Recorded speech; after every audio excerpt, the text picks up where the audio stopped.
When someone treats you like an option, it stings, it messes with your head. You start asking yourself, why wasn't I enough? What did I do wrong? But I want you to understand something very important. This isn't about you not being enough. This is about them not seeing what they had in front of them. And here's the key. When someone doesn't see your value, that's your cue to stop proving it to them. Too often when we feel overlooked or discarded, our instinct is to convince the other person of our worth.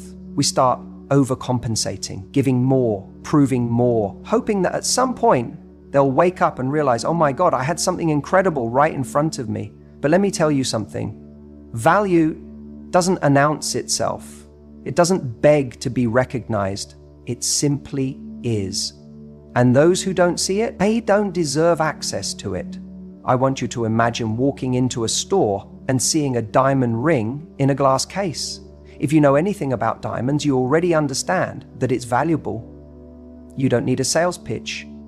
You don't need someone following you around the store saying, please, please, look at it again. I promise, it's amazing. The moment a salesperson has to convince you the value of the ring suddenly seems questionable. Why do they have to sell it so hard? But when that ring sits in the case, unbothered, knowing its worth, the right person, the one who recognizes its value, steps forward and says, I'll take it. That's the energy you need to embody, because the right person won't need to be convinced. They won't need to be chased. And if someone is treating you like an option, it means they're uncertainty. And uncertainty is already your answer. See, people make time for what matters to them. And the person who truly values you will never put you in a position where you're questioning where you stand. When you are a priority in someone's life, they don't keep you in limbo. They don't breadcrumb you with just enough attention to keep you hanging on while they weigh their other options. And if you find yourself in a situation where someone is doing that to you, it's time to flip the perspective. Instead of thinking, how can I make them choose me? Ask yourself, why would I ever choose someone who doesn't choose me wholeheartedly?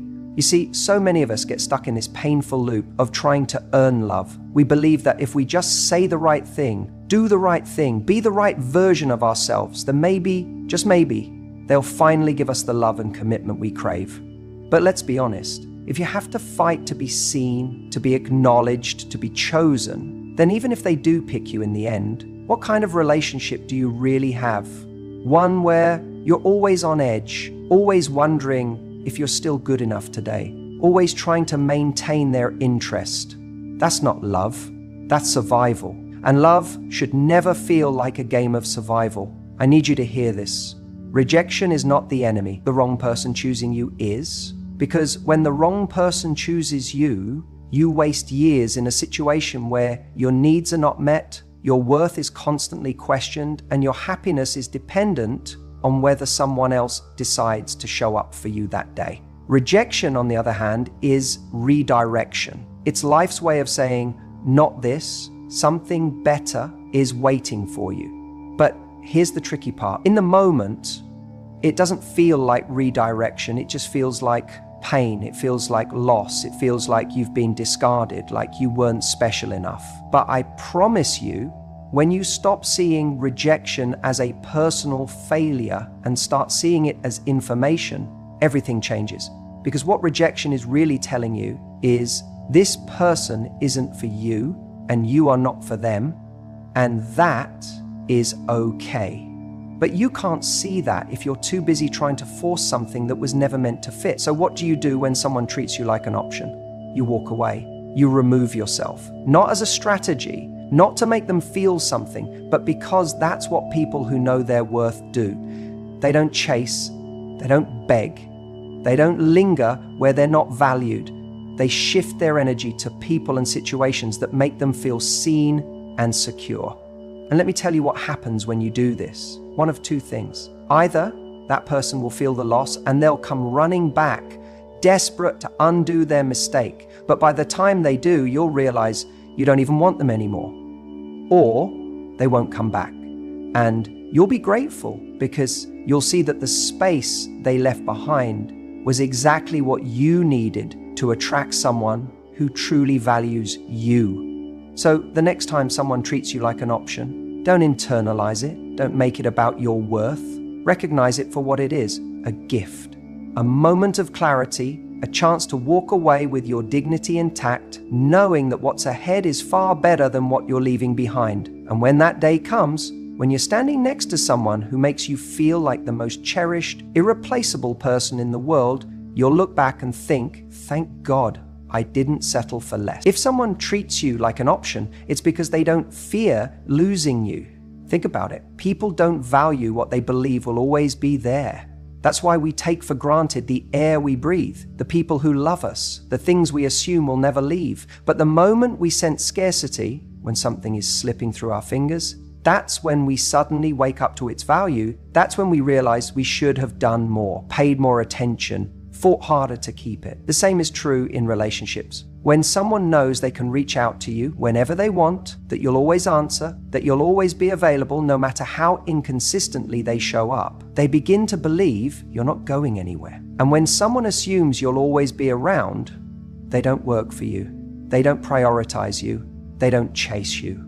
And slowly, they start treating you as an option rather than a priority. The key isn't to force them to see your worth. It's to show them with your actions that you won't be treated that way. The mistake people make is thinking that if they just try a little harder, if they give a little more, if they prove themselves, then the other person will finally see how special they are. But here's the truth. Value is not created by how much effort you put into proving yourself to someone. Value is created by how much someone fears losing you. When someone sees that you're willing to walk away from a dynamic that doesn't serve you, they start to understand your worth, and that's when the shift happens. So what does this actually look like in real life? It means that when someone cancels on you last minute, you don't pretend it's okay. You don't bend over backward to reschedule. You show with your actions that your time is valuable. It means that when someone only calls you when it's convenient for them, you don't always pick up. You don't reward inconsistency with your presence. It means that when someone treats you like you're an option, you don't stay in the game hoping they'll eventually change their mind. You step back, not as a manipulation tactic, but because you genuinely understand that you deserve better. The biggest shift you can make is realizing that your presence is a privilege, not a given. When you embrace that, you naturally start to show up differently. You stop over-explaining yourself. You stop chasing after people who are indifferent. You stop worrying about what they think, and instead, you focus on how you feel in their presence. Do they make you feel secure, valued, important, or are you constantly wondering where you stand? If you're always questioning their feelings, that's your answer. Because when someone truly values you, you never have to wonder. And here's the irony. The moment you stop being so available, the moment you make it clear that you have standards, that's when the people who took you for granted suddenly sit up and pay attention. They wonder why you're not responding like you used to. They start noticing your absence. They feel that void. And in that moment, they begin to realize what they had. But by then, you've already moved on to something better. It's not about playing games. It's about self-respect. When you treat yourself like a high-value person, other people start treating you that way too. And those who don't, they fall away. And that's exactly how it should be. The best revenge isn't about playing games, making someone jealous or proving a point. It's not about crafting the perfect message to make them feel the way they made you feel. That's what most people do, right? They get hurt, they feel discarded, and they immediately think, how do I make them realize what they lost? But here's the truth. When you focus on making someone else feel pain, you're still giving them your energy. And when you give them your energy, you're still holding on to them. The real power, the real shift happens when you no longer need them to feel anything at all. When someone treats you like an option, your first instinct might be to prove your worth to them, to show them they made a mistake, to remind them of everything you brought to the table. But the second you start playing that game, you've already lost because you're still looking for their validation. And if you need their validation to feel valuable, then you're still letting them dictate your worth. Think about it. If someone truly valued you, they wouldn't have treated you like an option in the first place. They wouldn't have made you question your place in their life. And if they did, if they had the audacity to make you feel like you were just one of many instead of the one and only, then why are you still looking in their direction? People always think that making someone regret losing them means they have to post the right photos, say the right things, and appear to be thriving in a way that looks effortless. But real indifference, the kind that stings the most, doesn't come from a curated image. It comes from actually moving on. It comes from actually living your life, not pretending to. There's a moment that happens when someone who took you for granted realizes they no longer have access to you. And it's not when you post a picture with someone new, and it's not when you try to make them jealous. It's when they reach out, expecting you to still be available, and you're not.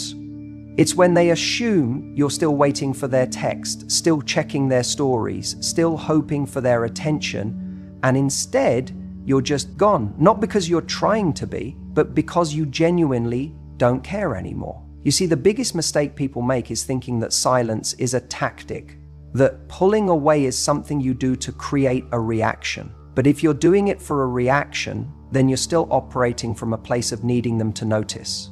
And that's not real power. Real power is when you detach so completely that whether they notice or not whether they regret it or not doesn't change anything for you, because you've built a life where their presence or their absence makes no difference. And here's the kicker. When you reach that point, when you stop needing them to feel anything, that's when they feel it the most. That's when the regret kicks in. Because suddenly they realize that the person they thought would always be there isn't. The option they thought they had, gone. And they don't get another chance to fix it. This is why you don't chase. This is why you don't play games. This is why you don't waste your time trying to prove to someone that you were worth choosing. The people who see your value won't need convincing, and the people who didn't, they can live with that mistake because you're not going to be the one reminding them of it. You're going to be too busy living a life that makes you forget they ever existed. So if someone treated you like an option, the best thing you can do isn't to make them feel pain, it's to become so focused on yourself that their opinion no longer matters. Their validation no longer matters. Their regret no longer matters. And when you get to that place, you'll realize the best revenge isn't revenge at all. It's indifference. Instead of trying to make him see what he lost, level up your life. You see, the problem most people face when someone treats them like an option is that they immediately feel the need to prove their worth. They think, if I just show him how amazing I am, if I remind him of all the things I did for him, he'll finally realize what he had.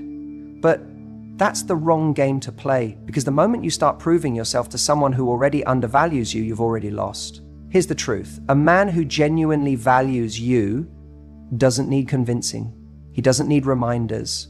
He doesn't need to be told why you're special, because he already sees it. And if he doesn't, that's all the information you need. The answer isn't to make more noise about your worth. The answer is to remove yourself and raise your standard, because the moment you show a man that you will not be treated as an option, you set the tone for what you will and won't accept in your life. The mistake so many people make is believing that love is something to be negotiated. That if you just say the right things, if you just do the right things, then maybe, just maybe, he'll wake up one day and decide you're the one. But love, true love, isn't a negotiation. It's not about trying to convince someone to see you as a priority. A person who truly cares will never put you in a position where you feel like you have to fight for their attention. The real power move isn't proving anything to him. The real power move is stepping back, raising your standards, and refusing to engage in a relationship where you're just an option. Because when you do that, something incredible happens.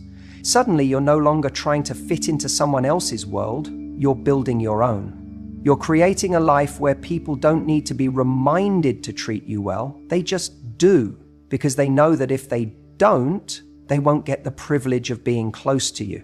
Think about it like this. When you walk into a 5-star restaurant, they don't beg people to come in.